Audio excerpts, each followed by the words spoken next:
Hey, before we start the episode, I want to remind everybody, man, we got one of the biggest radio shows in the country, syndicated in almost 100 cities, all over. Shout out to iHeartRadio. All right.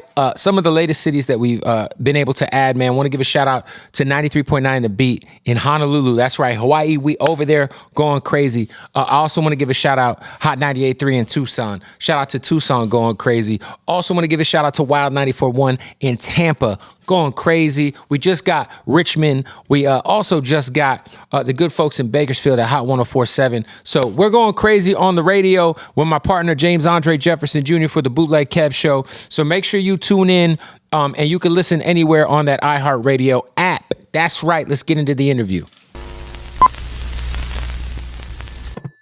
All right, man. Bootleg Kev Podcast live from St. Petersburg, Florida at Wild 94.1. I'm like, man, when I come to Tampa, I got to tap in with my guy, 1090 Jake is here. How you doing, bro? What's up, bro? I'm good. How you doing? Yo, it's crazy, like, seeing you without a hat. Like, the last few interviews I've seen, I'm like, yo, you, like, without the tattoos, like, you know what I mean? Like, you look like you could sell mortgages, bro. Yeah, you think so? I had people saying that shit the other day. They were like, yeah, you really white boy in it right now. But super white boy. Yeah. I mean, it's convenient, like, just throwing a hat on. You don't have to get your hair cut and all that extra it's shit. the best, yeah. Yeah, but it's like a lot of people be thinking I'm fucking bald, too. 100%. So sometimes I got to switch it up and, you know? Yo, so, you know, I kind of came up in the Tampa area earlier on in my career. You moved out here when you were 13? I moved to Florida when I was 13. I was visiting Tampa on weekends, and then I think I was like 14, 15 when I actually moved to Tampa. So, like, you essentially, when you were getting into trouble early on, it was here. It was all down there, yeah. Yeah. So, like, did you ever go to, like, Club Sky back in the day? Nah, I just heard about it. So you never actually, like, would you, like, fuck around in Ybor at all? I was like too young for all of that shit. Okay. You know what I mean? And I never did like teen clubs and shit like that. Yeah. I just wasn't into none of that. So I never really got to experience Ybor's nightlife or anything like that. It's what I mean, obviously the strip clubs here I feel like are wildly overrated, but it is a strip club city. You think they're overrated? They are, yeah. That's crazy. I mean, when you go to Miami and you go to Booby Trap or you go to, yeah, like, I've never been to Booby Trap. Or you go to Tootsie. You been to Tootsie's? Nah, I went to I think Cheetahs. It's like 24 hours. Yeah. I went to that shit. The thing is that they have the most strip clubs per capita in Tampa. Yeah. Which doesn't mean, sometimes it's like quality over quantity. Yeah, and it also means like damn near every girl you meet out here has stripped before. But yeah, so like for the Tampa lineage is essentially a girl will start out at Wing House or Hooters. As a respectable they're gonna start with the server. food, then they're gonna hit the bottle service, and then you know, and then all of a sudden you might go to Dollhouse, and you might be like, "Hey, what the fuck's going on?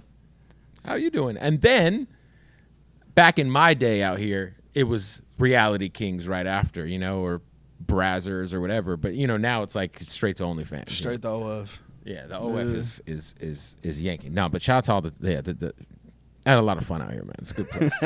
It's a good place. Yeah. Yo, so how's everything been for you, man? Obviously, you've had a crazy last like 4 years or so, just kind of turning up in terms of this content space. Like, you're the kind of creator who, we're talking about this a little bit, where you got some enemies out there. Just the nature of what you do, exposing people's paperwork. Is it like, you know, I always talk with Adam about this, where I'm like, man, I don't know how Adam does what he does, because that motherfucker always got to be looking over his shoulder. Right. For you, is it like, are you like super worried about ever having to, like, you know, deal with that kind of shit in person, you know? I feel like I'm already a very like hyper aware type of person, but that comes from like prison and everything else, you know? So basically, like, the career, like, it just heightened everything. I don't necessarily feel like I have enemies, because a lot of this shit is just internet shit. For like, sure. There hasn't been a shot fired. Right. You know what I'm saying? I feel like it would be more likely for me to run into a situation where somebody's trying to rob me for my chain or something than... Especially out here. Yeah, than over, like, some rap beef shit. You right. know what I mean? Because it's like, it's just not that... I ran into a rapper at fucking Rolling Loud that I dropped paperwork on. Nothing happened. Who was it? I'm not going to put his name out there so we don't crank up a situation. Right. I also think that the person thought I was their size. And when they saw me in real life, they're like, "Oh, Jake kind of big." Yeah, and it just was nothing. So, but it's just situations like that. Like, if it was really that, you would have pressed it. Yeah. It ain't on me to press it. I'm the one that dropped your paperwork. You're supposed to press that line. If you ain't For sure. gonna It ain't press it's not, it. yeah, but you're doing your Yeah, job. like, bro, if I see you, I'm not going to come at you. Right. So that's why I don't feel like we're enemies, because if we're enemies, it's like, it's going both ways, whoever sees who first. Right. But yeah, I mean, when I'm out, I'm very aware of everybody. And, obviously, when you become known, people are looking at you. You want to know why they're looking, this and that. And, so a lot of things change, but. So you end up, I know you did a lot of juvie time. You spent about 36 months in prison altogether? It was less than that because I got 6 months time served in the county. And then I think like 2 months gain time. Obviously, I'm a West Coast guy. I'm from Arizona, so the prison politics are a lot different than Cali, but it's a lot of like... Still, it's Aryan Nation, it's Mexican Mafia. Yeah. LA, it's the North Siders, the South Siders, and then, the others, and obviously all the blacks roll together. How are like the politics in Florida in terms of... Because I know in LA County, if you got beef with a set and you guys are in county together, it's up. But once you guys hit prison, you guys rolling together because it's a race thing. Right. What are the dynamics like out here in terms of... Obviously, you're also a white blood. Yeah. So. You ever played Grand Theft Auto? Of course. Yeah, it's like that. There's no rules. You do whatever the fuck you want. Out here. Yeah. So it's very like... There's no politics. Interesting. There's none. So the Aryan Brotherhood and all that, it's not sanctioned in the state of Florida. So they have a homegrown gang called Unforgiven. That's the whites. They got swastikas, cracker bolts, all that shit. Then you got Bloods, Krebs, you got MS-13, you got Serenos, you got Latin Kings, you got every fucking thing, basically. And all those people are just on their own. Yeah, I mean, it's like, you got cliques, like people will click up. Like in the county jail in Tampa, it's going to be a blood house. Yeah. It's going to be almost all Bloods. You're going to have Latin Kings in there. The Kings fuck with the Bloods. And then, you might have a couple Crips, a couple GDs or whatever. But the county out here wasn't really rocking like that. It's more so like hood beef. Like, oh, he from the West, he from the North, he from the East, whatever. Like just hood shit. And when you go to prison, it depends on where you land at. So, like, we got Zoes in Florida. Of course. So ZMF, Zo Mafia Family, they're a major gang in the Florida prison system. The Zoes, the Bloods, and the Kings really run shit. Like, those are the three big factors anywhere you land at. So it's like, in Cali, it might be a race riot or something. Over here, it's going to be like the Bloods versus the Zoes. You know what I mean? Or definitely a lot of race riots. Even like, yeah. Yeah, there's not really any race riots here. I'm going to be honest, and people don't like it when I say this, but it's like white people aren't really a factor in Florida State Prison. So it's like if you're white, like obviously you're more in tune with the hip-hop shit. Right. Yeah, you're not going to get no love in that bitch. Right. Like, you really got to be with the shit, or you just, people are going to just abuse you because it's like you already kind of don't fit in. Right. So you really got to make yourself fit. Right. And the white guys that go to Florida State Prison that have gang affiliations, some of them, will see it through. Some of them will get X'd out. Some of them will get into the racist shit. When you say X'd out, you mean like killed? Nah, like I knew a kid named TK who I was really cool with in prison, and he was part of the Unforgiven. Okay. He had a fucking swastika on the back of his head. He had fucking Nazi bolts in between his eyes. And the thing is, like, everybody will associate with each other. It's not like we can't sit together, we can't eat. Right. We don't have those politics. So, like, yeah, like, you a little Nazi, but you listen to Boosie. Right. You know what I mean? So it's different. TK, he got his throat cut because when he came to prison, he from Clearwater. When he came to prison, he was a GD. The GDs. So he went from GD to... Well, you got to think, if a black dude... So he chose up, essentially. If a black dude cuts your throat with a box cutter, you're not going to want to be around them. So he went to where people fucked with him. And just went all in on the tattoos. And he went all out because it's like, all right, now you're committed. And he had a lot of respect in there. He was going knife for knife with people, and fucking, he wasn't a big dude, but he had a lot of heart. Damn, and it's almost like if you're the Unforgiven cats, you're probably like, well, we kind of know this ain't really you, so you got to show us that you're with it. Yeah, and that's also the manipulation is like, oh, they don't like you, they're not gonna fully embrace you. You should come to us, stick with your race. Like, bro, TK was trying to get me to go to that shit. I'm like, I ain't going to that shit. That shit is crazy. That shit didn't even sound right. You know, I'm not. Did he get out? He got out of prison. I tried to get him to be a YouTube fucking whatever, have a prison channel. He started doing it. Things went left. He did 10 years, bro, and he went in when he was like 15. He was struggling mentally. Ended up in Oklahoma, beat his sister half to death. He got like 20-something years now. Crazy. Yeah. Yeah, I think what people don't understand is when you're institutionalized, man. You know, both my cousins, I had a cousin who was half Mexican who ran the Mexican mafia in the Arizona prisons. Nobody knew he was half white. Straight cholo. He was beefing with my other cousin who ran the Aryan Nation. Both of them are dead. Well, no, my cousin Sheldon's in prison right now. He's doing like 25 years for a murder. But my cousin Aaron ended up passing away in prison. But these motherfuckers was warring with each other. They grew up together. Right. They like got in trouble together. They got arrested together. And then nobody knew that they were cousins. You know what I'm saying? Like, right.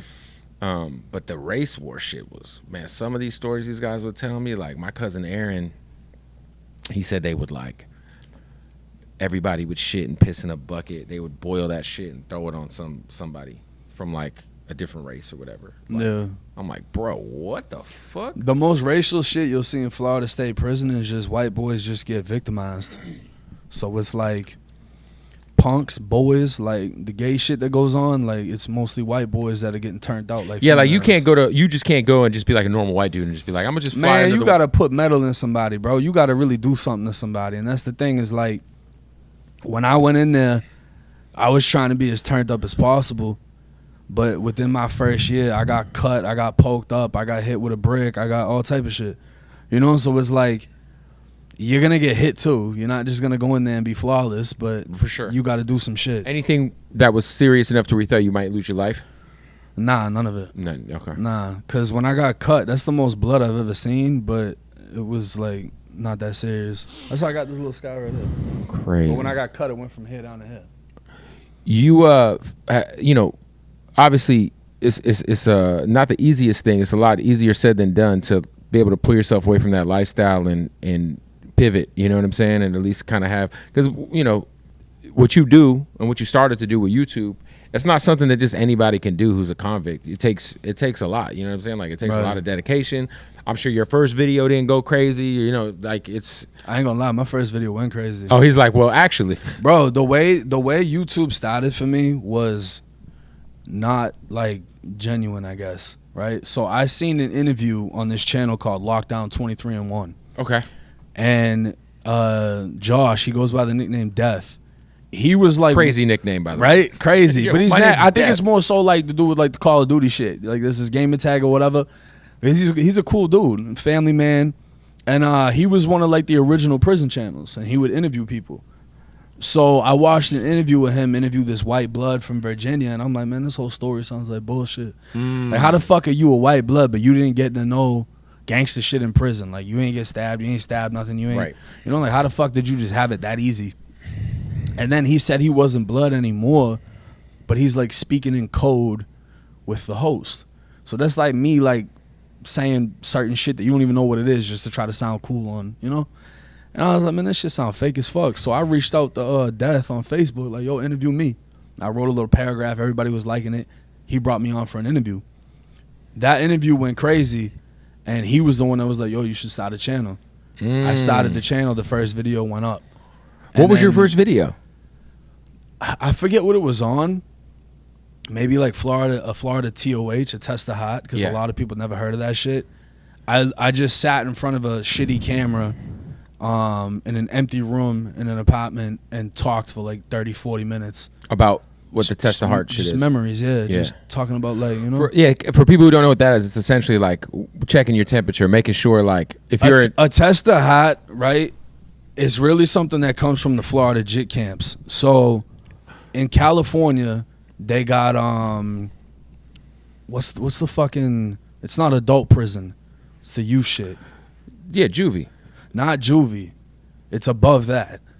So it's like in between. I forget what it's called in Cali, but see here, you got juvie. A lot of people got my life story fucked up. They think I just did straight juvie time. That's not what a JIT camp is. JIT camp is state prison.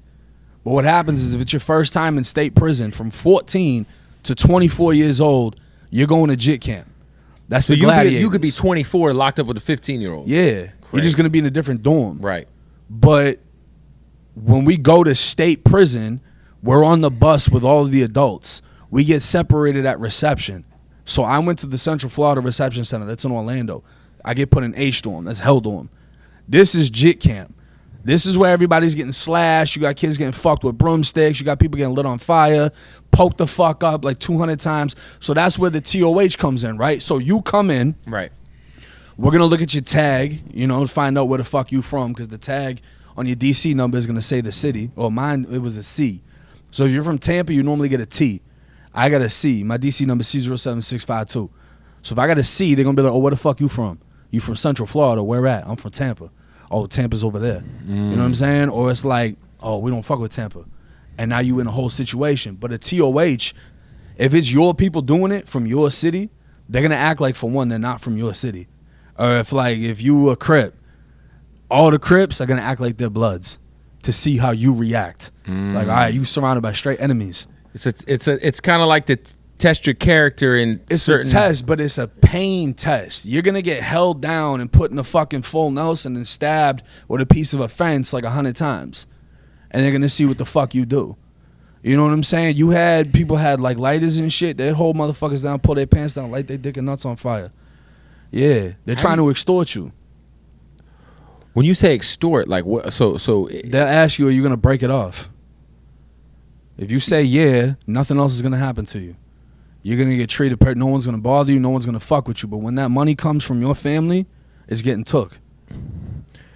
So essentially, you can stop whatever is happening to you. But bro, you could break it off as soon as you walk in the dorm. But, when you stop, that means that you're all right, now I got to pay people. Yeah, you're like property. Damn. So the longer you deal with the TOH, the more like you get on the other side of it, right?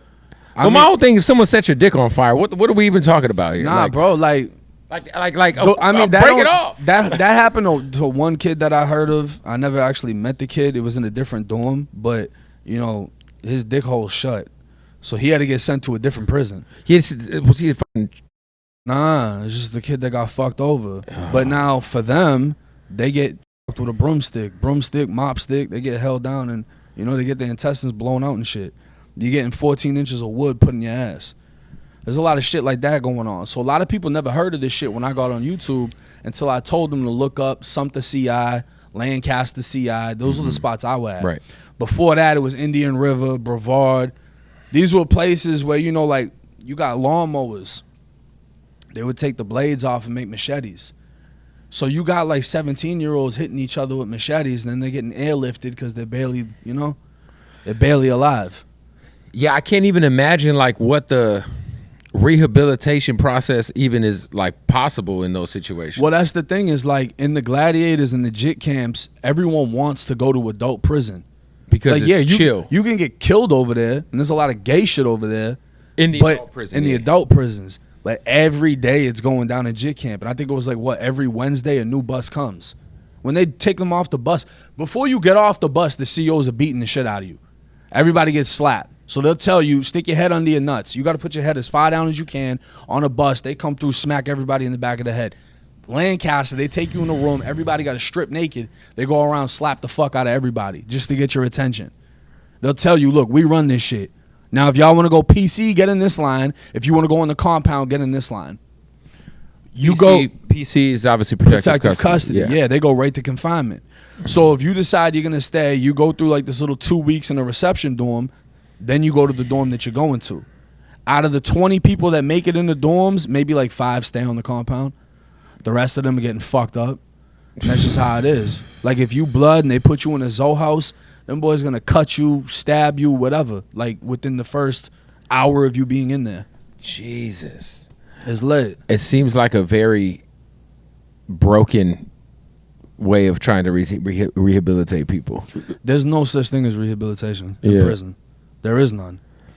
Yeah, I just feel like fuck, man. Especially if it's like the younger generation, and it's like, damn, you fuck around and you end up, you know, a lot of people who are kids make stupid decisions, Yeah. but they ain't really about that life. But they end up sitting there, and now they're forced to be about that life. Nah, yeah. I mean, I met this one dumb motherfucker at Appalachia CI. This is when I went to an adult prison because my YO got snatched. So if you get involved in like a big enough riot, or you get a DR for assault on an inmate. I had assault on an inmate, possession of weapon, whatever. They sent you to adult prison. But because I had negative disciplinary reports, they sent me to one of the most active adult prisons in Florida, which is Appalachia CI. It's way up in the Panhandle. I met this kid there. You know, he's wilding out in prison, robbing people, this and that. He had like 2 months to go home. He goes home, comes back. Ends up coming back with like 35 years because the shit he was doing in there, he did it to one person on the street.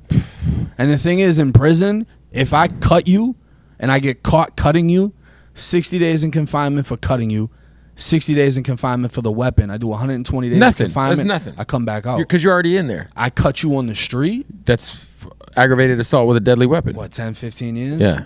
So these kids are coming in here fried. You know, they did some light shit. They might have done a burglary. They might have broken into a car, whatever. Right. They come in here. They turn the fuck up. They get and now released. they're normalized to that level of violence. Yeah, and then you get out.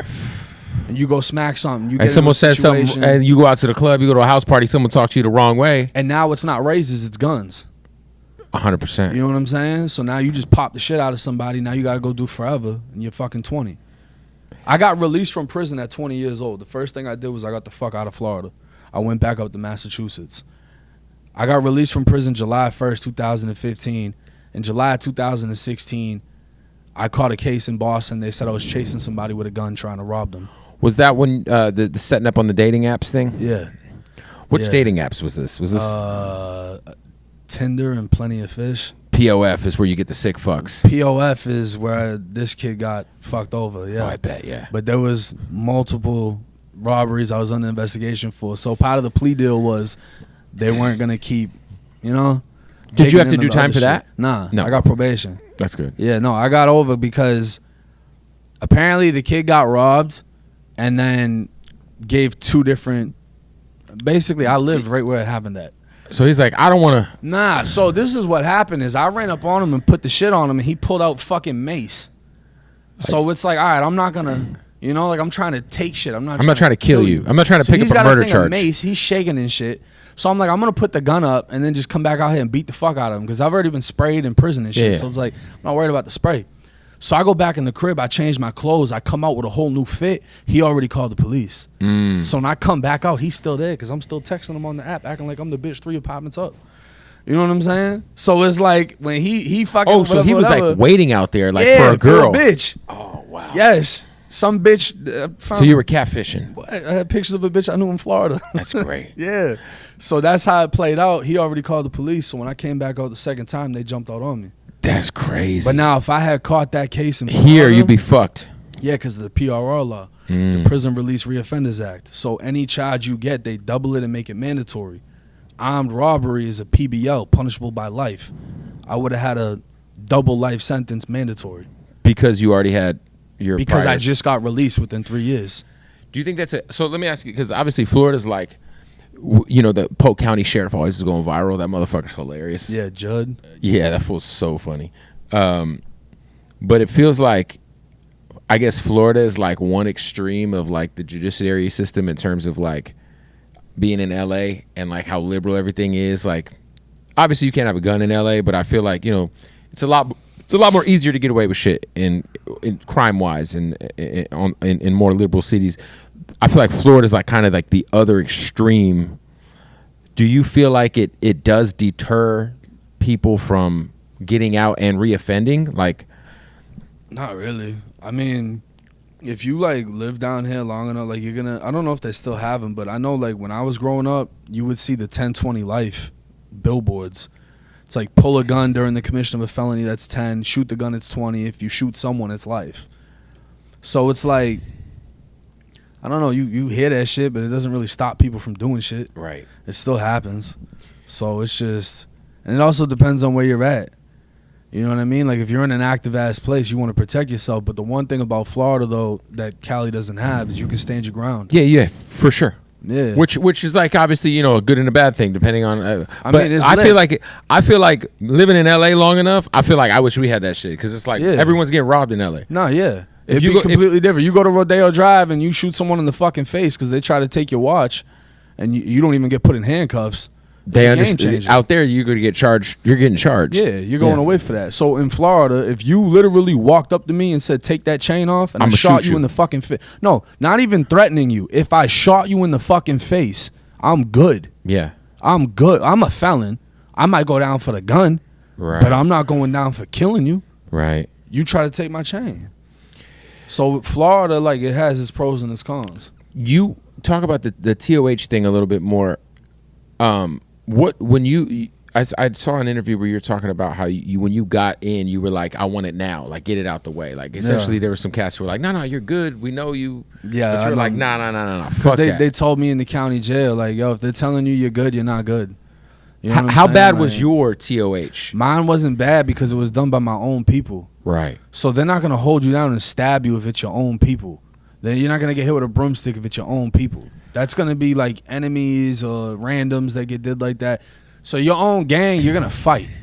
You know, like you might have to line people up, whatever. Honestly, in reception, all I had to do was fight my bunkie. So the cleanup crew or whatever, the only ones that were allowed to come out and mop and sweep and shit, they came to my cell. They're like, yo, tighten up your bunkie. I fought my bunkie. He wasn't even a factor. So it's like, I'm not bragging like I beat him up. Like he wasn't even a, you know. Right. They just wanted to see if I would do it. By the time I hit Sumter, when I got to Sumter, I was in the reception dorm. I went to confinement because they found a poker in my bunk, a little 6-inch piece of a fence that got straightened out, chain link fence. I went to confinement. Push come to shove, I end up in a room with a Hoover Crip. I cut him in confinement. So when I got out onto the compound, everybody already heard, oh, he the one that cut so-and-so in confinement. Yeah, I think I heard you tell that story. That was your boy had like sent over a razor to you, right? Yeah, he was basically across the dorm from me. Right. So he told me that he was into it with my bunkie. And you were kind of cool with the bunkie, right? You were writing his mom or some shit? Yeah, we were cool, So you and the bunkie were cool. Bro. But your guy who's a part of your gang tells you, hey, I got a problem with him. He wasn't even like that, to be honest, because I was cool with another Crip, and that Crip told him to fight me in the cell. And he was like, yo, bro, I'm going to just bang on the wall and shit and act like we fought. And I'm like, all right, but you ain't finna tell nobody I lost. He's like, all right, I got you. So he's literally, I'm sitting on my bunk, and he's throwing himself around. And he's like, yo, bro, he's talking to this kid named Flex from Orlando. He's like, yo, Flex, yeah, we got in there, but he bumping, bro. He got me. So it was like, this shit corny as fuck. So then one of my homies, CT, Charlton Thomas, he's still in there. He gets moved across the hall from me so he can see into the cell. He's like, man, tighten your bunkie up. I beat the fuck out of my bunkie. But he wasn't bumping like that. I knew that already. Right. Otherwise, we would have really fought. So when I get put up top because our cell floods out, another one of the homies is across from me, and he can see into the cell, and he basically tells me, like, yo, he said this and that on the compound, I'm going to cut him. So I'm going to raise my hand because I just got here. I know I got to go crazy. There was one other white blood on the compound named Brando. That's my dog to this day. He was getting busy. So it's like I already kind of had something I got to live up to because he was already here doing shit. So bro tells me he got a raise in the room right now. I'm thinking when I said I'll do it to him, like when we get out, I'll do it. Yeah, like what you know, like 2 months later, like when I get out after this 60-day weapons charge, like I'll handle that. He's like, no, I got to raise it right now. So I'm like, oh fuck. And so your boy, who you guys have a cool little, it's your roommate. So I'm like, how the fuck is this supposed to happen? I'm locked in the cell with him. Like, what the fuck? So he's like, I got a razor. So I'm like, all right, shoot it to me. So he broke the razor in half. It's the shaving razors we get. It's one razor on the blade. So you pop the plastic, you take the blade out. So he broke it in half, put it behind a stamp on an envelope, put pictures in the envelope. When the CO came around, yo, CO, pass my pictures to the cell, That's how I get the blade. When the envelope comes in, I grab the blade from behind the stamp. I tie it onto a little flexible pen that we get in confinement. I use sheet from my mattress. So basically, I'm like texting him. I'm doing sign language and shit in the window. I'm like, yo, I'm ready. So he tells my bunkie to come to the window. When he goes to the window, he's looking at him, and he's acting like he's writing some shit. So my bunkie's focused on what he's writing. And then that's when I went up and popped him. That's how the shit went. Yeah. When you say texting, you guys like have a whole. Yeah, we text like A, B, C, D, E, F, G, all that shit. So it's like, how long does it take you to get? Because it's a lot. Yeah, I learned that shit going to court in the county jail. Because you in court from like fucking 6 a.m. to like 11. So essentially, like you're able to communicate with anybody through just a window, just with sign language. Yeah, we text. That's texting. That's crazy. Yeah, and then like certain gangs will have different versions of it. Yeah, they'll have like different symbols and shit because you don't want people. Yeah, because if everybody can see into your window, if like someone like then they know what you're talking about. Right. You know what I mean? Or if my bunkie's texting but he's covering what he's saying, now I'm suspect about it because it's like, what are you trying to, What are you trying to do here? Why can't I see what you're saying? Why can't I see what the fuck you talking about? Damn. So it's like one of them. Did you ever participate in any shoving of broomsticks anywhere? No, hell no. Nah, so a lot of gangs were against that shit. And then you had certain individuals that would partake in that. It feels like you have to have done something wrong, like, or you had to have be fucked a kid or something to do the broomstick. Right, but you got to think it's like fear. Because how do you even get on the other side of that if you're like, yo, I'm down, like I'm not gonna. Would you say break it off? Break it. I'm not gonna break it off. I'm gonna take that broomstick. Nah, fool, we're breaking the shit off. Obviously, there's different. So like a lot of times, it's like they'll go and get it. The first thing about prison is the second you get to reception, you're stripping ass naked. Right. And you're with like 40 guys. A lot of dudes ain't never did that before. Most men. You know what I'm saying? Unless you played football. Yeah, and it's cold as shit. So, right. You're fucking hanging out there with a Tic Tac and it sucks. It's like 4 a.m. You're not enjoying that shit, right? It's real awkward. Super awkward. So the thing about the broomstick is if 6 dudes run down on you and hold you down and pull your pants down, you're pretty much already done. Like, yeah, take whatever. Food, I don't even want it. I'm not even hungry. Take it. Yeah, you know what I mean? So I'm not hungry anymore. Usually it ends there. And then you'll have that one crazy fuck that has the broomstick. Okay. He just bink, and then it turns into what it turns into. You've been around when that's happened? No. Okay. It's certain dorms that shit was going on. And one of my friends fell victim to that shit, though. To the stick? Yeah. Fuck. Yeah, he got hit with the stick, and then was he okay after? He never really talked about it. I found out through someone else. He's from Tampa. He's from Robles Park. They got him with the stick, and he ended up cutting like 3 or 4 of them right after. Yeah, that's something you got to die for, man. Yeah, so this other kid from the Springs that I was in county with, he from Sulphur Springs, North Tampa, he ended up suing and won like $100,000 to $200,000 after he sued the Department of Corrections. But he got raped with the broomstick, and he had rectal bleeding, and he had to end up telling the COs, telling the nurses. He was put into protective management, and then he sued and won. Good for him. He got a little check off of that shit. I feel like but like some of the like most, I think COs, in terms of like, would you say there's like, because you're in there with a lot of the COs, you become, I guess become.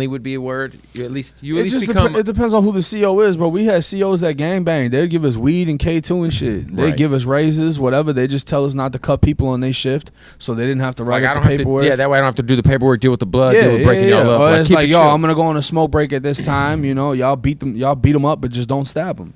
And there was some COs that would let us fight.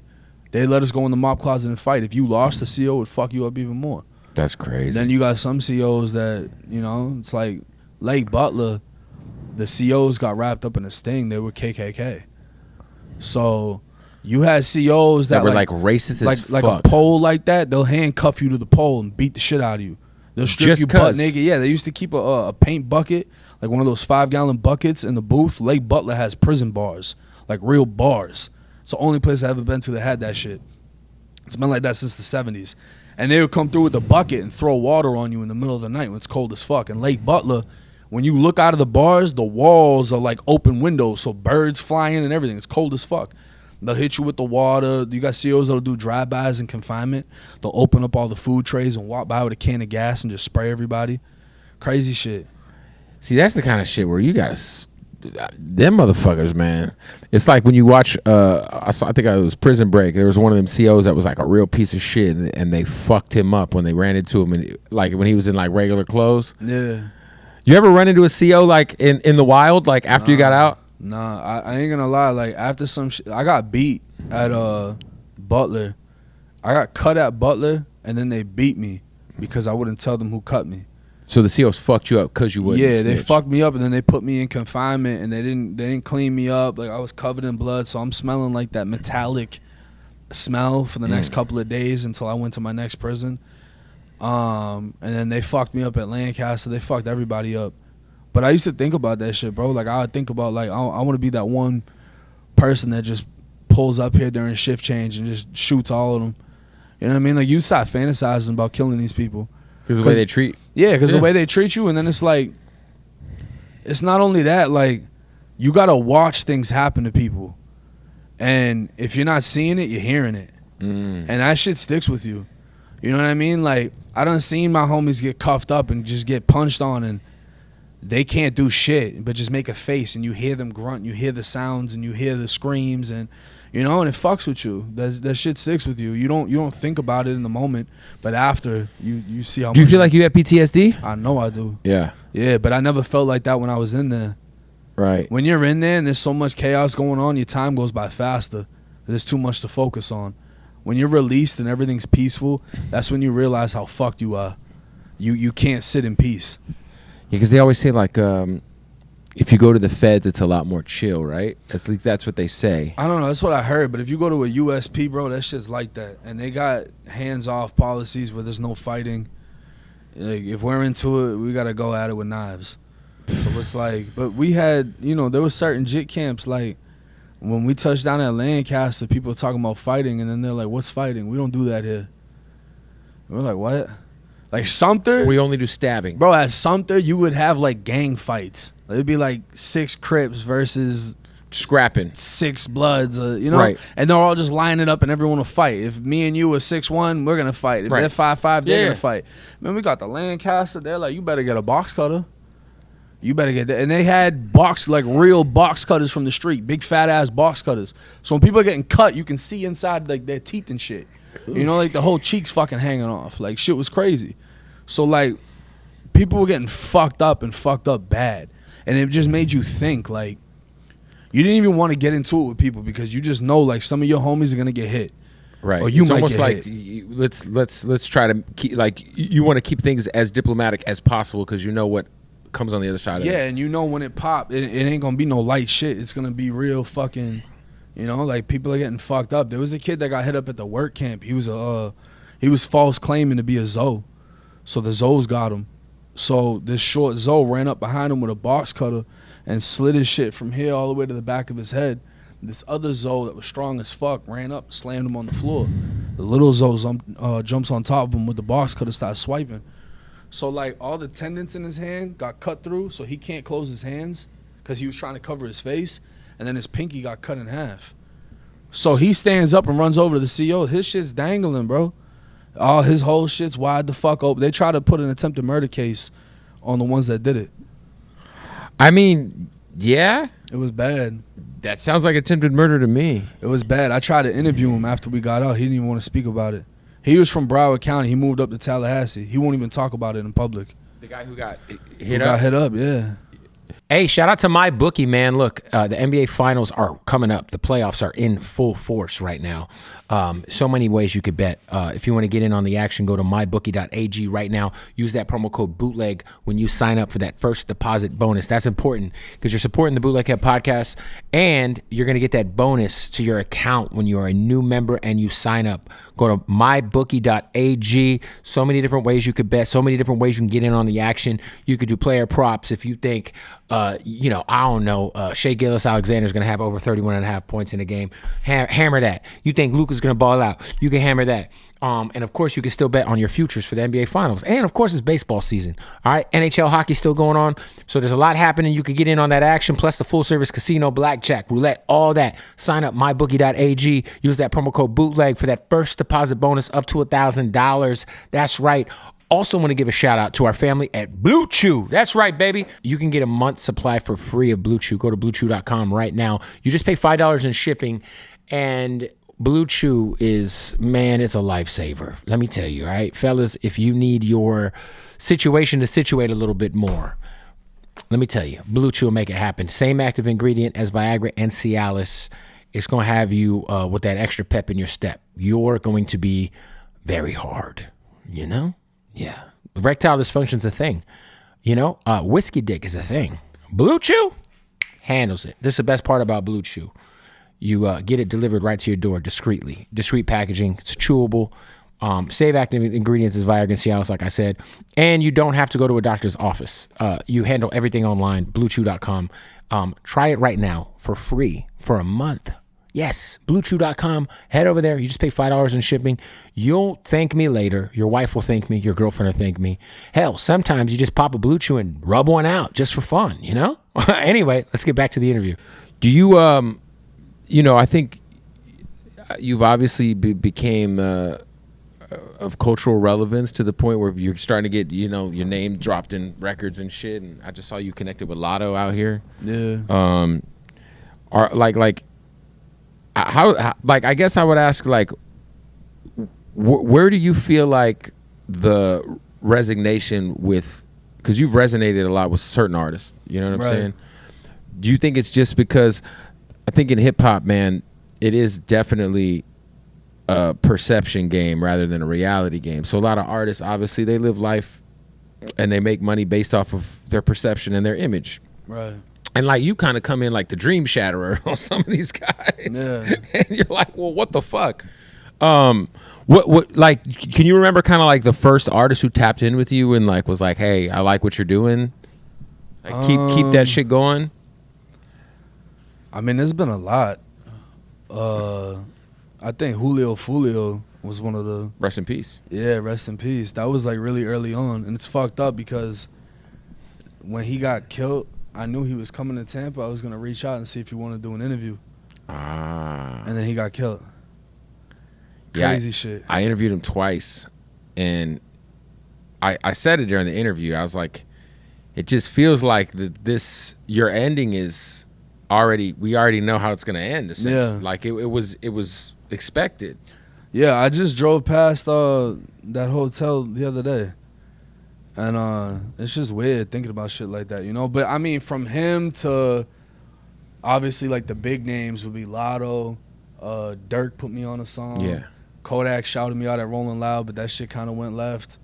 More recently, 50 Cent had me on his Instagram. It's been a lot of people. But and then Drake.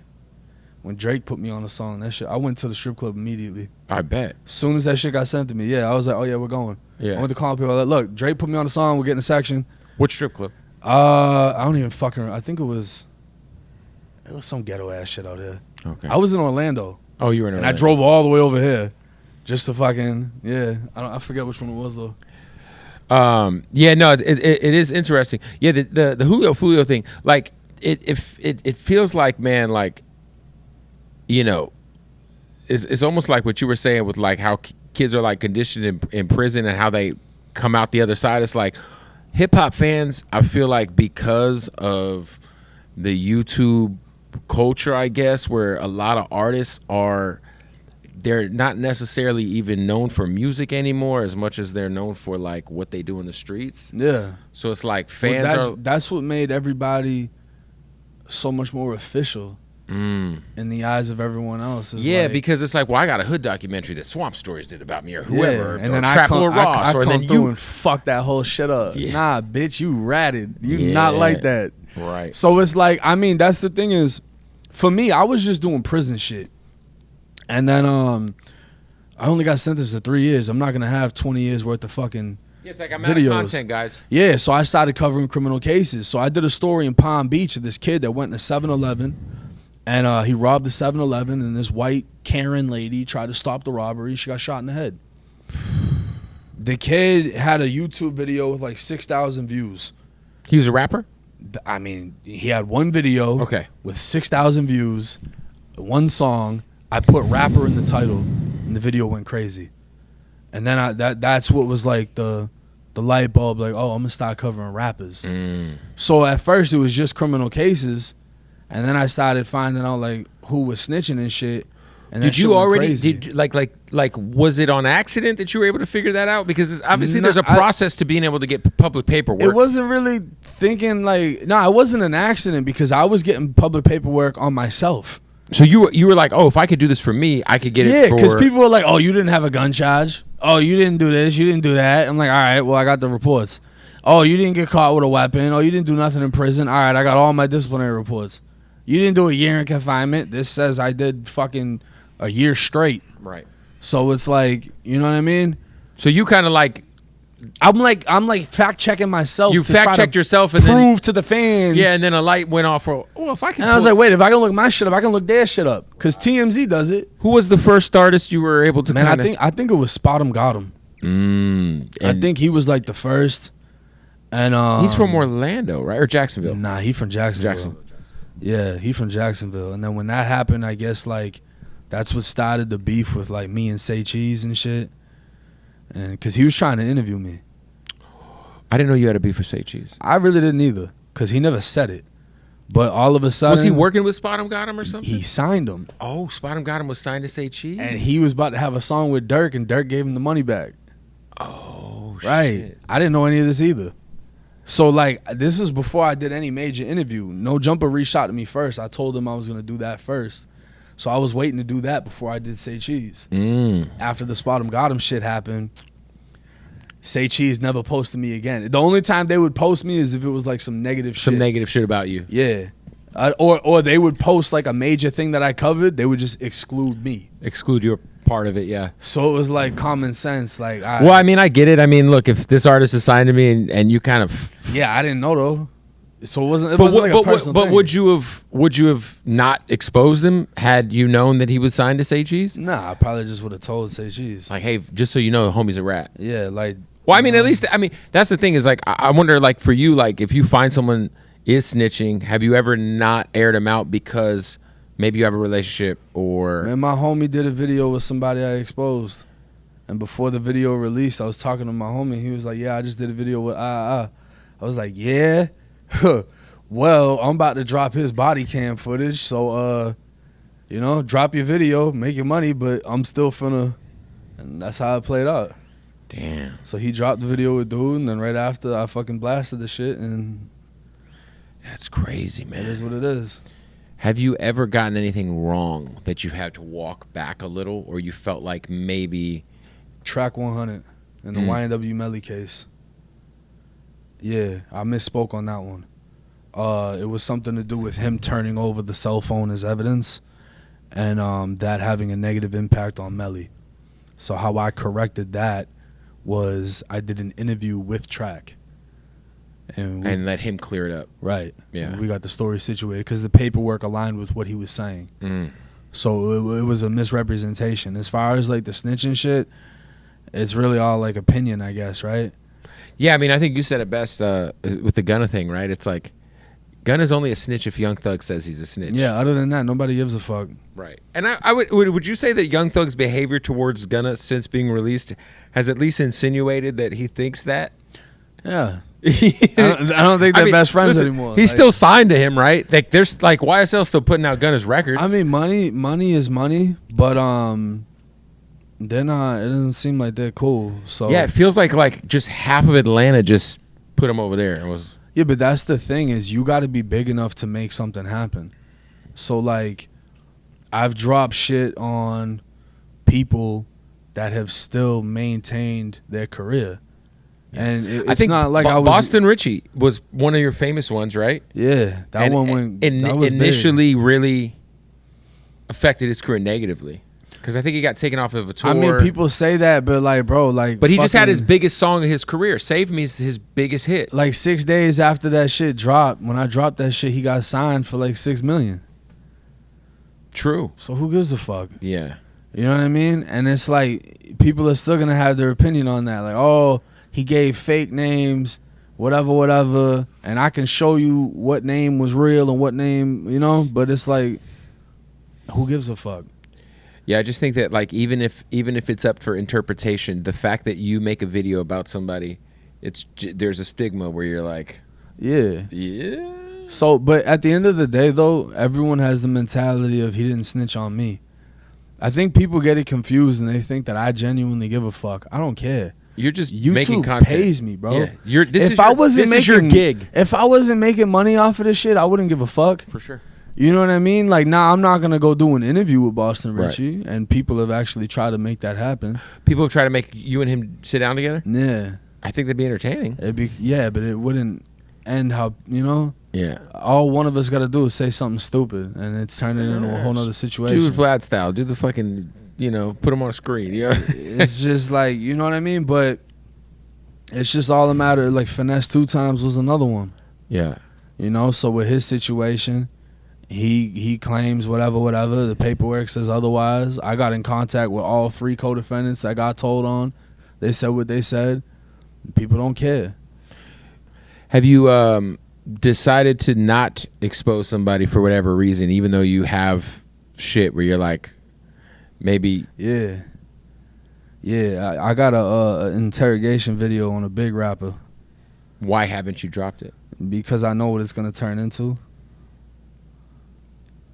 So when you say you know what it's going to turn into in terms of, There's certain topics that if I speak on it to take me out of the equation, it becomes a race thing, right? Oh, he's trying to bring a black man down, and he's a white man. That's when he must be an FBI agent, he must be a Klansman, he must be a this and that, and all that. yeah, like you're shit. a part of some CIA operation. And the thing is, I already know that who it is gonna get a pass, so why do it? Yeah, why stir up some shit? Why stir up some shit that in a fucking, 2 weeks nobody's gonna give a fuck about? And it's just gonna cause me more of a pain in the ass than anything. It's like, I don't need the money that bad. So for you, it's more about like I was gonna say, like, do you ever feel any, like, I guess, like you said, you hear the conversations out there about, tearing black men down, or why is this dude, this guy makes money off of essentially, exposing cultural figures in hip hop. And Yeah. I mean, I mean, Adam gets the same shit, Vlad gets the same shit. Like, Anybody that's white gets the same shit. I get called a culture vulture all the time. I sure. cover crime. So if you define your culture as crime, that's not a me issue, right? I cover crime. Have you covered ever everybody. exposed anybody who wasn't in? You ever heard of Lil Pyru? No, The Jewish kid from New York that moved down to Miami and got a whole new identity. I have not heard. Tatted a whole bunch of blood shit on him and claims he's from the South Bronx. He went to a private school in Syracuse, New York. Dismantled this kid's whole life. It's got over 1 million views. No one talks about it. Right. The Island Boys. Done them too. I jumped on the phone with them, bro. I FaceTimed one of them. He was cool. Cause it was like, how are y'all bloods? Like, I'm just confused, like bloods. How did this happen? So they ended up telling me it was some kid from Atlanta who told them they were this and that, and they got told the wrong shit. And they basically gave the phone call was respectful. Yeah. It wasn't any crazy shit. And then it come to find out the dude from Atlanta was false claiming 21 Savage's shit. He got the same little cross on his forehead with a knife. And then he moved to LA. Now he looks like fucking Lil Uzi with fucking Colorful hair and shit. Yeah, you know what I'm saying? Like on some weird shit. So it's like people are gonna pick and choose what they want to do. I know what my fan base wants to see. They want to see hip hop. They want to see street shit. All right, well, how many fucking white people am I gonna be able to do videos on? Right. Why you never cover a white rapper? All right, how many white rappers are there? How many of them are on that? Yeah, how many white rappers are like gangster rap? It's Millies and You know what I'm saying? OT the Real. Yeah, and, other than that, like, you're not really seeing. And then at the same time, those are 2 white rappers that are smart. They're not crash outs. for sure. You know what I mean? Like, you got what is it, Lil Wick? I think he from St. Louis. He a white Bro, there's dude. a lot of white rap shit that He's I'm going crazy, and he be on the drill shit too. But it's like, it's not as common. And there's 'Cause the if it what's the big dude who says the N-word from Texas? Oh, I forget. I got That him guy's on the gram. hilarious. That guy's so. Isn't it like G something? I don't know. I saw that video of him at South by Southwest getting into it. Yeah, I seen a video of him at the mall beating shit up. But he's like 6'5", 6'6". He's a big dude. So it's like, yeah, you could say all that, but can you do something to him? Right. That's where it becomes a different. See, me, Right. like, there's videos of me saying the N-word, whatever. Like, how I talk to my people, my homies, whatever, that's it. But when I got on YouTube, that's not how I was trying to present myself, right? So when you go do a job application, you're gonna put on that lawyer voice. Yeah, I feel like if you grew up in Florida, at least I didn't grow up here. Obviously, I lived here a few years. Everybody says it. But if you are, you know, the white boys in Florida who are with the shits, it's just even is what the country it is. white boys will say that shit, and it's not like a racist thing. Like, right. It's not. It's just it's the vocab. It's the fucking slang down here. So it's like, but for me, business wise, I'm not gonna get a Netflix deal if I'm saying this and that. So it's like, yeah, if you want to be a rapper and you want to do that, you're limiting yourself by saying it. Because what I understood early on, even in prison, is not only do I not benefit from saying it, there's no good way to explain it. Right. And There's nothing you can say if you can't explain it. Justify it, right. I might as well not even do it. Yeah, what's the point? So that's my viewpoint on it. You're just fucking up your money. Yeah. Yeah. It's holding you back. Yeah, I had a homie named Interstate Fats who's locked up in Cleveland right now, or in Ohio. And he's one of the most legendary battle rappers ever. Shout out to Fats, free Fats, but he's a white boy. And in all his battles early on, he would always say the fucking N-word, you know? And I'd tell this fool, I was like, bro, you'd be so much bigger, dog, because now you have something that, like, people can use against you if they want to. You're giving people a reason not to fuck with you. Yeah, I mean, when I was in prison, I got into it with a Muslim dude over saying it. And you know, I ain't gonna let no white boy. But mind you, when you're in Florida State Prison, everybody's saying cracker, right, and this and that, you know, whatever. They're mainly talking about the police, though. Right. Oh, the crackers, the this, the that. But even when someone says something a certain way, you're gonna feel that sting. Right. And that's how you know the intent behind it. So he overheard me and wanted to create a situation, and it basically became Bloods versus Muslims. And there was only like 3 of them in the dorm that we were in. So had they outnumbered us, it probably would have went somewhere, but the situation went away. And like, that's the thing, is like, I didn't really recognize it, because when I first got on YouTube, bro, I'm telling these stories. I'm like, yeah, I fucked up so-and-so, and I cut this one, and I did that. Everyone's black. So then you'll have somebody in the comments like, damn, he's talking about cutting our people and doing this stuff. I'm like, fuck, I didn't even think of it that way. You know what I mean? But it's like all of my homies in there, right, black, you know, or fucking Puerto Ricans, Dominican, whatever. But it's like everybody was all a part of the same shit. And we didn't view it that way until people in the comments make you look at things differently. And then it's like, fuck. But when it comes to like YouTube, hip hop, the culture, etc., you're going to have people that don't like you regardless. So it's like, I really don't give a fuck. I'm not here to please people. I'm here to just make this money and keep it going. I mean, I feel like that is kind of like, you know, I was saying like a little bit like the fans are so desensitized to when people get hurt now or die. Yeah. It's like, you know, whether it's your channel or Swamp Stories or Traploreross, it's like just fans are just waiting for it's almost like they're waiting for the end of their TV show they're watching, and the end is someone dying. Well, yeah, it's like modern day gladiators. Right? Everyone's there for the violence. They want to see the violence. They want to have everything to do with it except participate in it. Mm. We love hearing about it. We love the song. Oh, he dissed him. Oh, how's he gonna respond? Oh, let me write something on his Instagram. Oh, so and so just dissed you. You're gonna slide for Vaughn? Yeah, you're gonna slide for Vaughn. Now he comes back with some shit. Now motherfucker get killed. Oh, it's really happening. Oh, his music's real. Then he dies. Like when Foolio died. Some of those comments were just fucked, man. I was but you got people that are also sad, right? And it's like, how fake are you that you're acting sad when you were hyping this shit the whole time? Right. Participating in it. That doesn't make any sense. You loved everything about it until he got nailed, but you didn't give a fuck about anyone else that died in the process. Yeah, it's like, I was just talking with my boy from the label about Durk. You know, obviously Durk's fucking amazing artist, and his situation is just so sad because it's like, there's no way internet pressure didn't play some sort of part in like him like making some really ridiculous decisions. But think about the in-house pressure too. There's the in-house, yeah, but how many songs has he said, I'm around the killers? Right. Okay.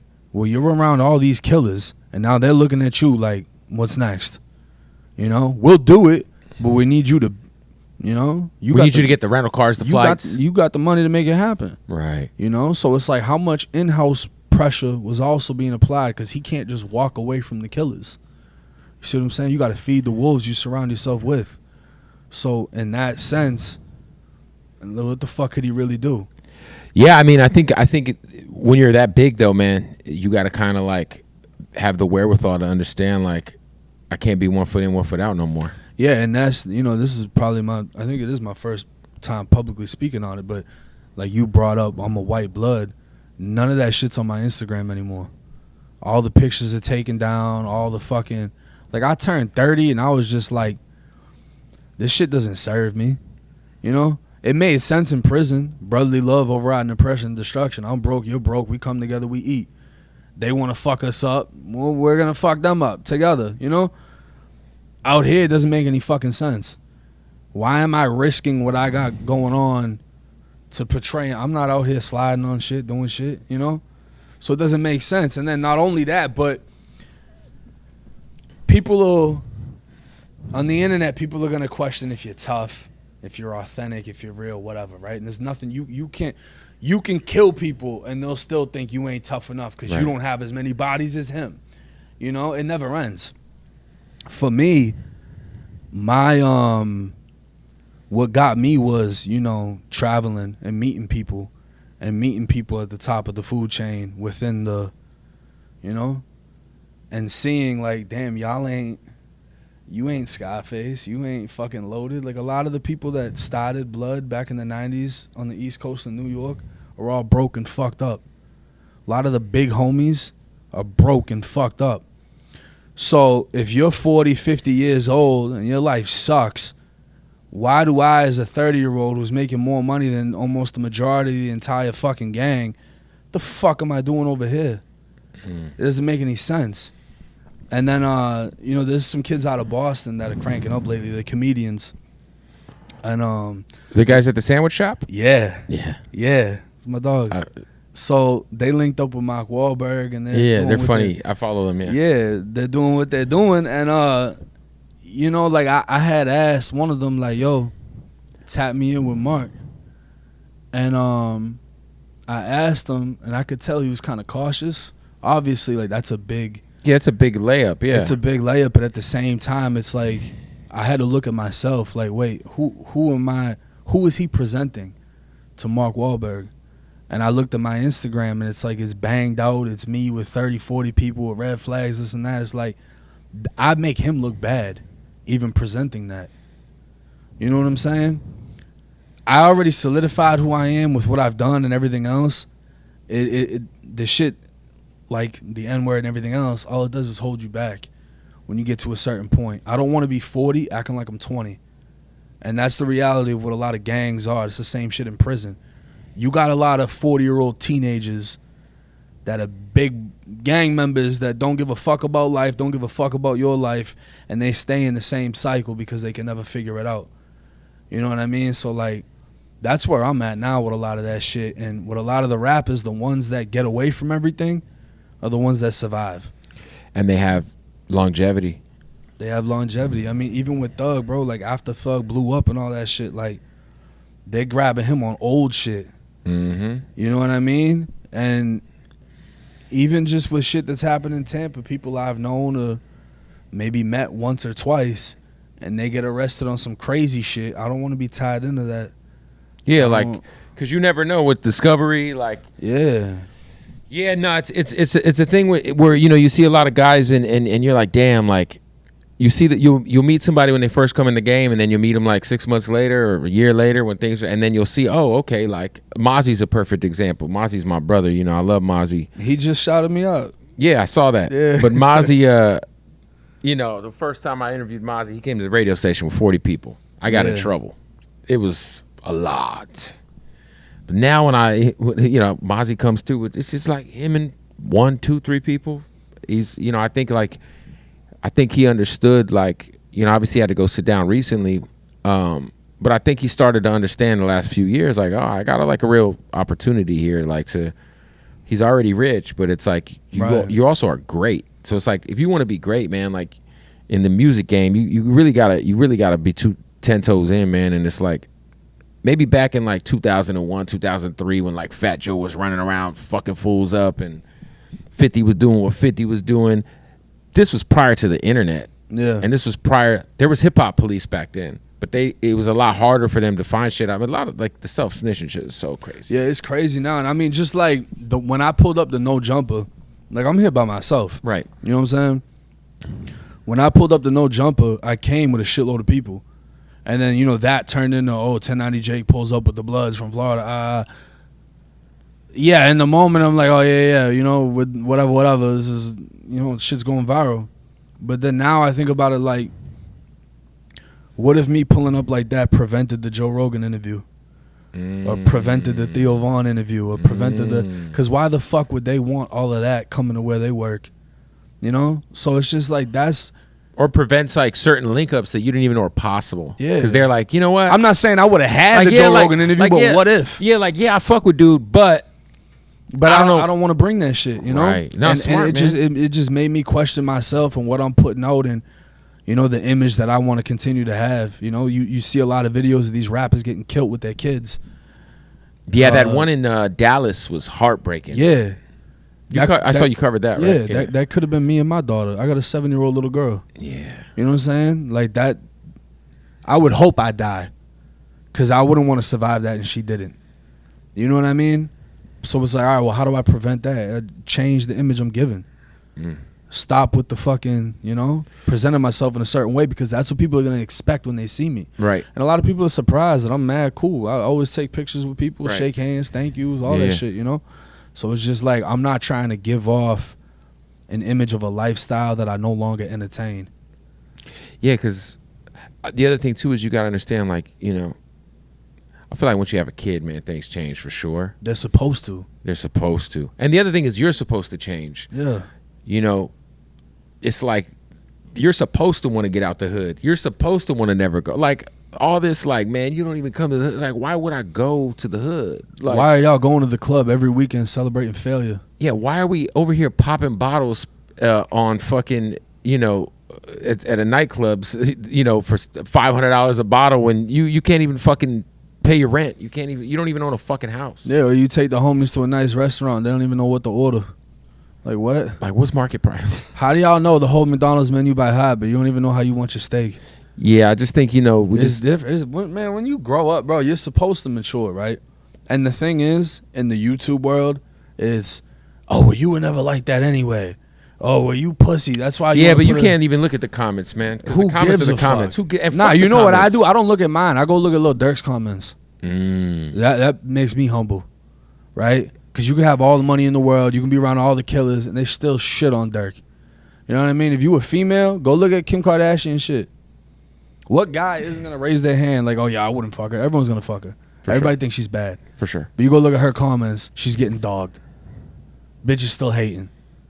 Yeah, so it's like, almost like it's almost like do you also have to understand the type of human being that goes out of their way to open their phone and comment on a stranger's fucking life and then log out and log into their fake pages and do the same shit. These are the type of humans that we are giving weight to. Like, like you can't beat them. That's why they say you can't beat the internet. Yeah, fuck you. Got people that'll have 10 different accounts and go and like their own comments. For sure. I can't fuck with you. Yeah. I can't worry about that shit. Yeah. You know, all I know is I got to take care of me, my home base, what I got doing, my situation. Hey, want to give a shout out to our family at Hardin, man, for sponsoring that episode of the Bootleg podcast. I just got back from Vegas and I picked up some goodies. All right, look, the #1 dispensary in the world. When you're in Vegas, make sure you pull up. We got so much gas in here. Shout out to Hardin. If you're in Vegas, man, pull up to Hardin when you get in that taxi cab as soon as you land. Say, take me to Hardin. Follow them, Hardin_Las Vegas. Hardin Las Vegas, y'all. Shout out to them. Of course, we bang that Hardin, baby. You already know what it is, man. Want to give a shout out to our family at Odd Socks. Whatever you're into, Odd Socks has it covered, all right? The most comfortable socks in the world. By the way, those Happy Gilmore joints are insane. The Ren and Stempies, the Modelos. It's Modelo time. But the Monopoly. What are we doing with the Ninja Turtles? Also, they got your boxers on lock. They got your drawers. OddSocksOfficial.com. Use the promo code BOOTLEG right now. You'll save 20% off. Let's get back to the interview. Are you at all cognitive of if you put something out that might have to do with a, let's say, a beef, that you are not putting out something that could escalate or intensify some tension that might already be there? I'm documenting what's already taken place. I'm not bringing anything new to the table. So if there's a rapper who went on live saying fuck you and all your dead homies, and I put it in my video documenting the shit that's been happening, I'm not adding anything new. Now, I've had rappers reach out to me unhappy about the video, but the thing is, I'm going to react how you address me. Right, like you said, you had a respectful conversation with the Island Boys. Well, one of them, but then it went left. I don't know. Shout out to them dudes, man. They're kissing each other for fucking money. I don't know what's going on with the Island Boys. Whatever, get your money. They doing all kind of. They doing gay incest, bro. I had a rapper actually from Jacksonville, John Wall. Okay. I think that's his name. Or say some shit like that. So he's cool with K Shorty and Julio Foolio's boys, right? So paperwork came out on K Shorty, and the kid John Wall, he didn't like that I talked about it, so he jumped in my DMs on that shit, and he was like, "Oh, why didn't you say anything about this other rapper?" Well, that rapper already admitted to snitching. J. Breezy. Yeah. He said he told when he was in high school. He was a football player. What the fuck you want me to add on to that? Like, you want me to like he exposed himself? Yeah, what the fuck am I gonna say about that? You know. But the thing is, and this is what I told John Wall: if you got a problem with him, why are you hitting me up about it? The fuck you talking to me for? You supposed to be a gangster, right? Well, go handle that shit with him. He's the one saying fuck you and your dead homies and all that shit. So go figure out that situation. John Wall just got locked up with 6 other people for shooting a fucking 3-year-old in the head, whatever the fuck happened. And then John told on everybody. Did you do a video about him? Nah, I might do it after this interview. You should though, just to do it. Yeah, right. Yeah. But ain't that crazy? Like you jumped in my DM about your homie telling, and then you just snitched because y'all just went and killed a fucking baby. Oh man, I just feel like we have to get to a point where, because I feel like hip hop YouTube culture, it's very, and I feel like what you do isn't as like divisive because I feel like you're just sharing information. And, right. and I feel like you do a pretty good job at like being like respectful and like, you know, me and Jelly talked about that. Shout out to him. But there's all these like fucking, I just feel like there's a very, very dark corner of like the hip hop YouTube space that is like, it just, man, it just feels like when when Foolio died, it hit me. I was like, damn. I was going through them comments, bro, and that shit. I was like all these people didn't. They don't give a fuck about. They didn't stream this dude's music. Yeah. They were only really invested in the end of the story, and that was when he was gonna die. Right. And in the same way with like Young and Ace, I'm sure there's a lot of people who are like, well, fuck Young and Ace.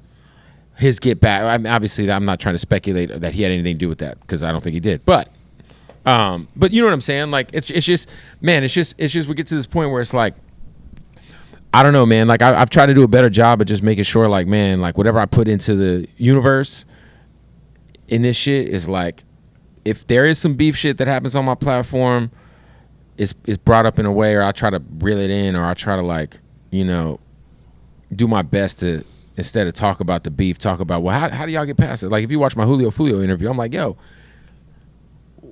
would you ever squat? Like, obviously people have died, but like, how do we get on the other side of this? Because otherwise you're going to die and he's going to die. Yeah, so, Vlad be doing the same thing, but the thing is, and they know it, their career dies when they end the beef.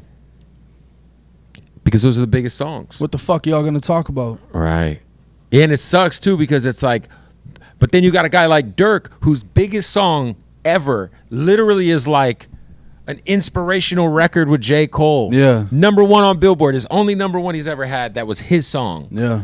And it's like, damn, Pop Smoke passes away, right? But Pop Smoke's biggest records weren't the drill shit. It was the What You Know About Love and all this other shit. And it's like, there is a way where you could like pivot if your music is good. The problem is a lot of motherfuckers do this drill shit and they're not really serious about the music shit, bro. Nah, they're serious about the crime. Bro, they're waiting for a documentary to drop on them. Right, because they feel like, oh shit, that's gonna run my shit up. Yeah. And it's like, as opposed to being like, yo, I'm living my life, I'm making the music that reflects that life, but I'm serious about the music, so you have to understand you gotta be able to pivot and make records. Yeah, and that's the thing is, you know, you don't really have a lot of rappers right now that's trying to like blow up off like trap shit anymore, or just like selling drugs. It's all about killing. It's the I'm killing shit. You know, so crazy, bro. What's his name?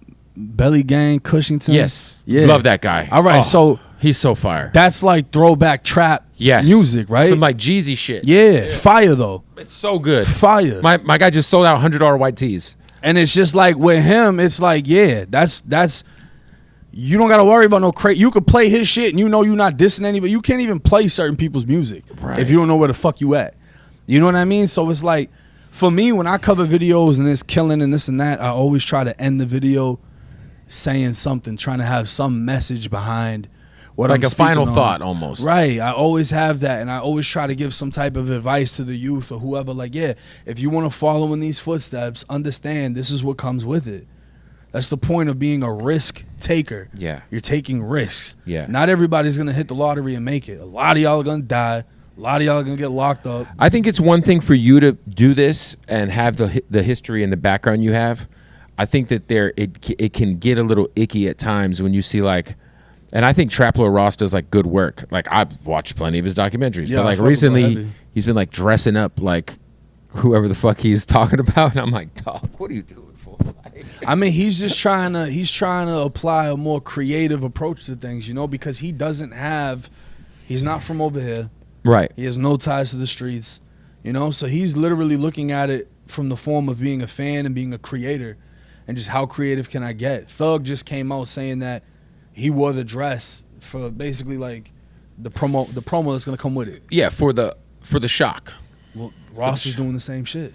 Yeah. You know what I mean? I just think it's different if you're Traploreross and you're like a geeky dude from the UK and like your entire livelihood is based on like documenting, you know, black culture. Yeah. But you don't come from that shit like at all. Right. I just feel like I just feel like he should be more and I'm gonna end up talking with him because he's gonna come on the podcast soon. But I just think he needs to do a better job of being more mindful and have more respect for that shit. You know what I'm saying? Because it's like, dog, you can't do a Big U interview or a Big U documentary and be wearing a Seattle Mariners hat and a fucking Chargers jersey, dog. Like, yeah. I understand what you're trying to do, but it's like, but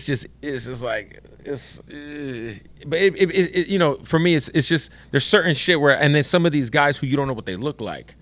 You just hear their voice. Right. So you know who the fuck these motherfuckers are, what kind of history they got. Right. You know what I'm saying? But they're like, just stirring up shit on their YouTube channels. I can understand what you're saying. I'm not saying I fully agree with it. But my viewpoint on it is, look at me. Right? You could say I have whatever type of background I have. To mad people, that ain't good enough. It's not going to be good enough for first of all, for you and me or for any other white. It's never going to be good enough. It's never going to be good enough. But I just mean in terms of like, I just feel like there's this thing where it's like, because like I'm gonna be honest, Ross went on a podcast. I'm not gonna name the podcast. Vlad tried to get me in. Like they hit up Vlad and was like, "Yo, see if Jake will come on." I was like, "Fuck no," because I already know what it's gonna be. You know what I'm saying? I'm not trying to have a whole Black Panther discussion and why I should feel bad that I'm white. Right. I don't give a fuck. Right. So that's going to be the difference between me and Ross being on there. And Ross went on there. Ross is going to explain his perspective and why he feels justified in doing what he's doing. No, he's a fan. He's a traditional fan. He's a fan, yes. I'm not going to explain myself like that. Right. I don't give a fuck about you, him, none of y'all. I don't give a fuck about y'all feelings. I don't give a fuck about y'all opinions. I don't give a fuck. Now what? Now what do we do? Right. We might as well not even have the conversation. Yeah, what's the point? You're not going to get what you want. If you don't like me already, then fuck you. I'm not going to like you. Right. So it's like, what are we just going to go in there and fight or something? Yeah, like, yeah. I'm not going to walk into a situation in which I know we're just not going to see eye to eye. I'm already not welcome. Right. But you want me to come on so you can have a viral moment. You know what I mean? Like, that's really it. Yeah. I'm not going to serve you up a viral moment. I don't give a fuck about your opinion. Right. You don't like me, cool. I don't know you enough to not like you, but if it's fuck me, it's 100% fuck you. How are you like are you mapping out like how to build this thing out more? Like I could see you doing, I could see you hosting some true crime shit on Netflix, and I'm gonna be honest with you, right? I've thought of all of these things. I think what I struggle with is trust. I don't have a team. So you don't have like a manager? I don't have nothing. Okay. I do everything myself. I record by myself. I Do you learned how edit to your own shit? Edit by myself. Okay. I do all my own shit, and that's my problem. That's my biggest flaw, is I could probably make way more shit if I had a team. So you're recording and editing everything. Everything. I learned how to do everything. I YouTubed how to become a YouTuber, and turned it into a platform with over 1 million fucking subscribers. That's amazing. Kudos to you, brother. Yeah, you- I got if you one break it guy. down. It's me and one guy. Yeah. But I also like I'm doing, I got a fucking radio show I do every day. I got a lot of shit going on. But Right. I also have produced my own podcast for a couple of months. I know how to edit. I know, it's tedious work, man. It's a bitch to learn how to do it, but for me, like, I was always an artist. I was big on graffiti, drawing, tattoos, all that shit. And the first thing I learned is you don't need the most expensive equipment to make art. So for editing, even to this day, 99% of the editing that I do is on iMovie, Really? the free app that comes on every iPhone. 99% of my editing is done on that. And then I put it on a Premiere Pro when I add the music and I add my name in the corner of the video. That's it. Because you're just comfortable with... I learned how to, if you give a real artist a pencil, they're going to make some amazing shit. If you give a fucking little kid the most expensive... paintbrushes and paint and all... it's still going to come out childish. Right. So I learned how to make a shitload of money with the easiest fucking method. I mean, if it's not broke, I would say if it's not broke, don't fix it. But I feel like if you want to like... If I want to take it to that if you want to take it to... Not even necessarily your channel, because I feel like you could handle your channel. You've shown that. But if you want to like just get other things going outside of your shit... Right. You gotta... I mean, at the very least, you gotta have somebody like an advocate trying to get you some of that shit. Like, you should have a TV agent, just because I feel like... Again, I feel like a lot of that is also part of me having to clean up my image. I need to be in a space where I can present myself. Yeah, like, it's like you almost... said, if I didn't have the tattoos, I'd look like I'm fucking selling insurance, right. So if I can clean up my image and present myself in a different manner, because, for the longest, I was going by 6-figure felon. Right. Because I was making 6 figures. I got 5 fucking felonies. Well, now I'm making more than that, and I don't want to just be known for being a felon. The bullshit. You know what I mean? You're much more than that. Yeah. So I wanna be able to basically rebrand myself at the same time. That's why I wanted to get away from the exposing videos, because all it does is make essentially enemies. And if this rapper who I expose is tied in with these people that could have got me this, well, what the fuck? Because it doesn't really matter who's snitching anyway. Nobody cares. The shock value's gone. We've shown that no one gives a fuck. Yeah. I feel like when you first started, it was oh shit. And that's the thing. It had a shock value. But now it's like, everyone's snitching. You got YSL Woody. Right. Who's out here getting a bag. A bag off snitching. Bro. So that shit's dead. It's over with. It was cool that I was like the one that was able to, start that shit. And people still to this day like, oh, how did we let him in the hip hop? Ain't nobody let me in. I kicked the fucking door in. That's how I got here. But I've established everything already. So now it's just a matter of, rebranding, refocusing, and finding the next thing. Because I'm going to be honest with you. When I got that plaque for 1 million subscribers, I didn't know what to do. Like, after that, it was like, all right, that was my biggest goal. Right, because the next one's like 10 million. Yeah, which who is the like fuck's crazy. getting that? Yeah, that's insane. Right? Vlad doesn't have that. No fucking Jumper Mr. doesn't Beast. have that. You know what I mean? You know what I'm saying? Yeah. Like, it's like you're not like doing your kind of shit. 10 million's tough. Yeah, if Vlad ain't got 10, that's fucking insane. And he's been doing it forever. That's and you're like, Godfather Once you hit that one, you're like, all right, what's next? Yeah, that's the thing. And I was like, what the fuck do I do? You know what I mean? That was my biggest goal. I graduated. I got my GED in prison. They give you a diploma, but I never got to walk and I never got to do the little hat shit because I got released from prison. It was I literally passed the test right before my release. Wow. And they were like, yo, if you want to walk the stage and accept your diploma, you would have to come back to the prison as a visitor. I'm like, man, fuck y'all. Just give me I'm not coming back here. The fuck you mean come back just so I can walk? I don't care about that. So I got my diploma, piece of paper, it's framed.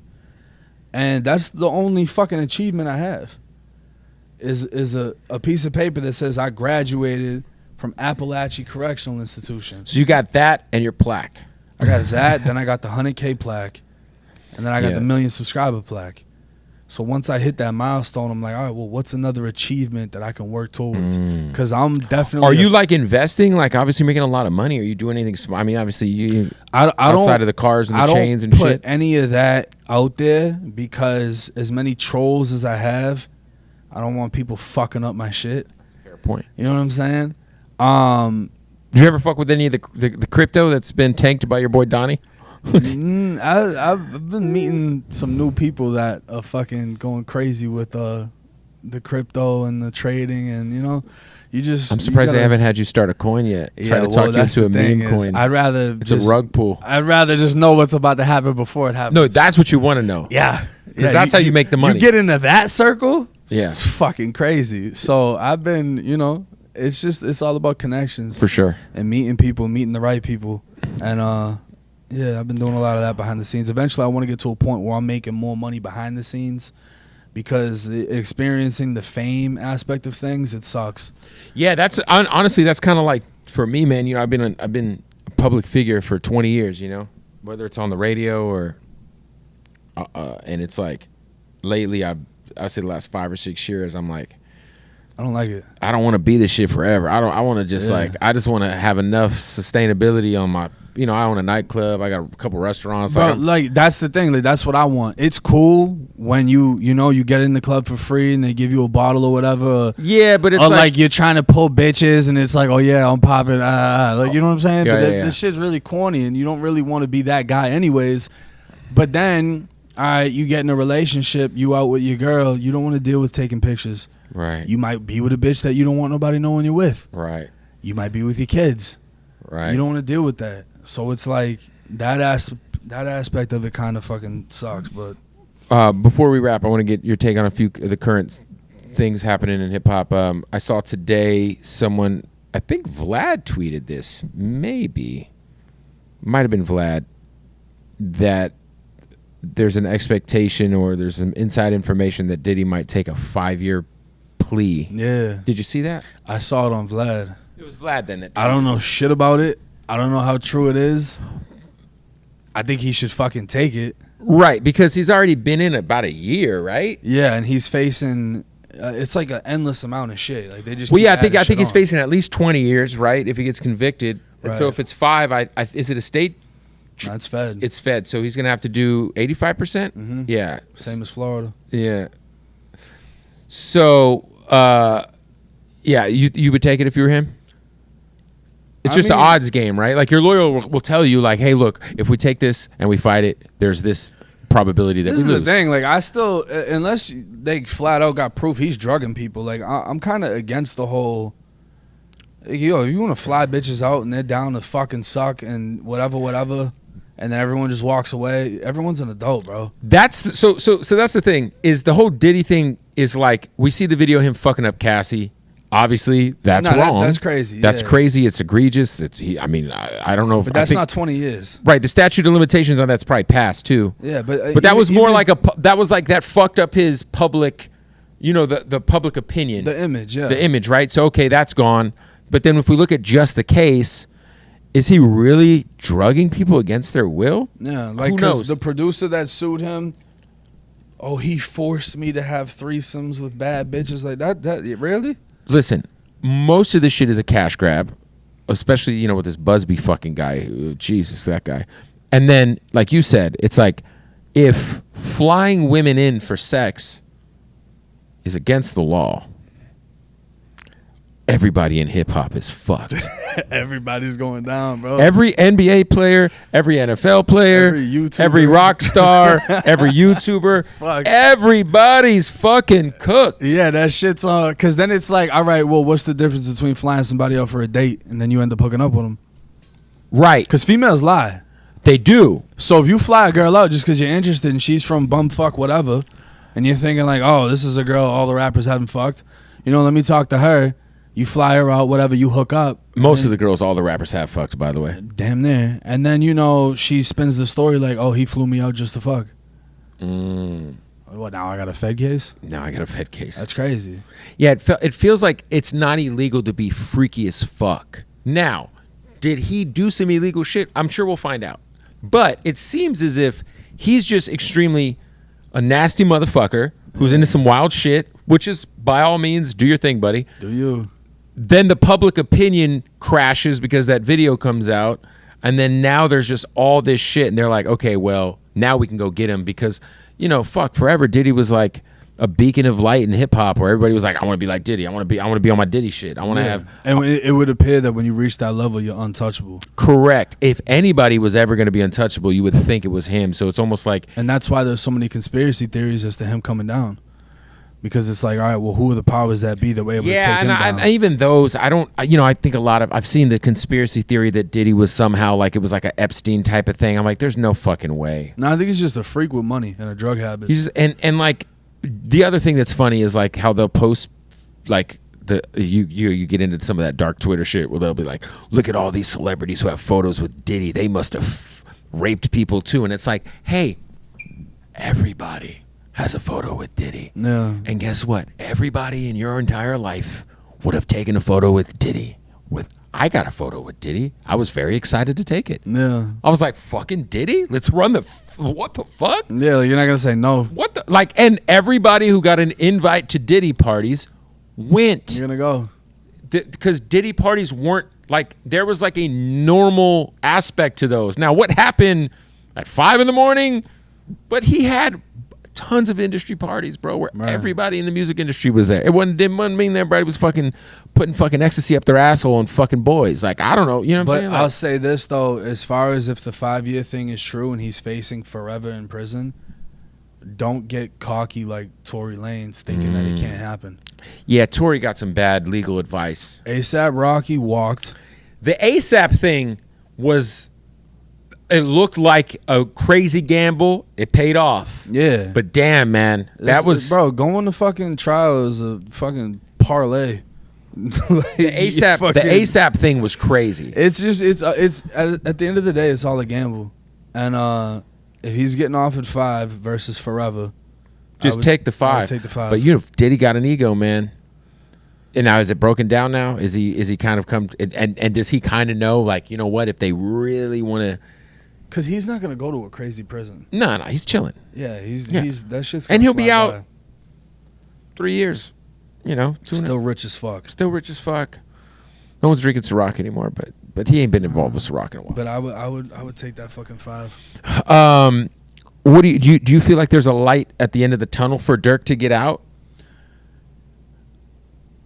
I don't want to be that guy, but what I said to Vlad was, I don't think it's a matter of if he gets out, it's if he survives the sentence. I think that's the question. I don't think it's a matter of coming home. No, I don't think he's flat out beating this. The thing is he gonna be alive when he gets released?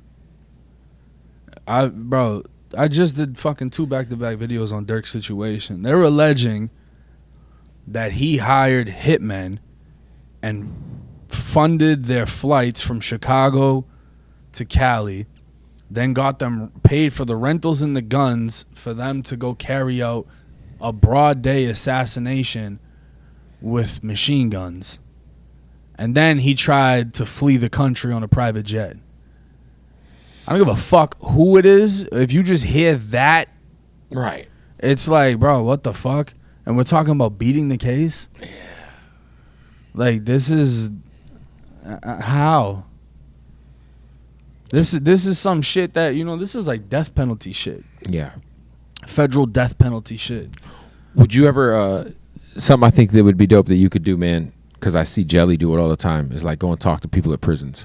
Bro, I reached out to... I tried to reach out to the Tampa Juvie. The juvenile detention center that's in West Tampa that I was actually in. Because I feel like you can go and like say, hey guys, like I literally was just here. Where y'all are. I'm gonna be honest with you, right? I don't think I've ever told anyone this like publicly, but one of the things that I wanted to do was getting into the interviews, and then obviously if I'm in contact with a rapper, see if they would be willing to go inside of the jails or at least the juvenile facilities and speak to the youth. You know what I mean? Like, yeah, it's one thing if I go in there. It's more so a thing for me of, you know, I was in there and now I'm here speaking to y'all.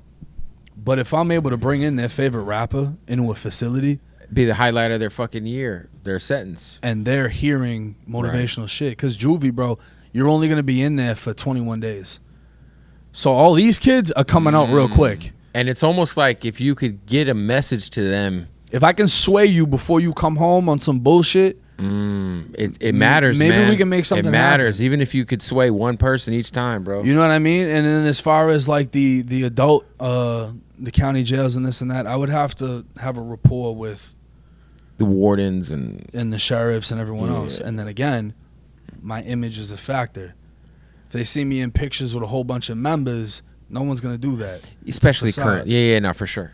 But now, if they see I'm doing positive things, and then this is gonna be the blowback to that, is if I organize a fundraiser with the sheriff's department that's partially sponsored by them, and what I'm doing is we're speaking out against certain things, and we're bringing in rappers to speak inside of the jails and institutions, it only furthers the allegations of, oh, 1090 Jake is working with the feds.